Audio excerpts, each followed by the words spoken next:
Bengi mar Equity ochako tiegruok ne jopuonjre manotimo maber e penj maduong' mar klas 12 higa mokalo. Tiegruogno dhi kawo dweche 6 kapok jopuonjre go donjo e mbalariany. Moingo jopuonjre 700 manoyudo grade mar A skunde mag sub-county, county kaachiel kod national oyudo sir mar puonj mochiw kod bengi mar Equity. Jopuonjre moyudo sir mar puonj onyiso mor margi nikech en yiero manotim e Kenya mangima, kendo jopuonjre manotimo maber maya e familia mayutogi ni piny koro dhi yudo thuolo mar somo. Romo no manotimore boma ma Nairobi noywore kod jatend chenro mag weche manyien e kambi mar Royal Media Services Linus Kaikai, ma bende chiwo jipo ne jopuonjre marito donjo e mbalariany.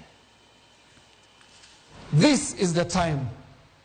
The time in your hands right now, that is the time you've been waiting for. Don't wait for later. Don't do things later. Do them now.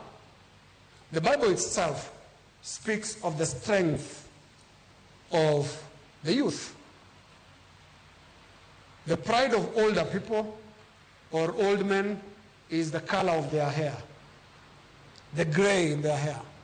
The pride of a young person is their energy.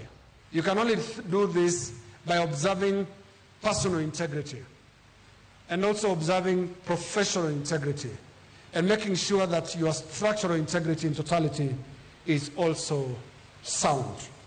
Program ni mar Equity ni na join tok class 8 mano 2018 kane gikawa magichulo na fee e high school te kendo matieko kasto sani kendo wane e university wasomo, lakini pod nitiere yore moko magikonyo wagodo kaka sani kae wasomo wadhiga e bank to watiyo to gichulo wayudo kaka wachulo fees gi rent to gi kaka wachiemo.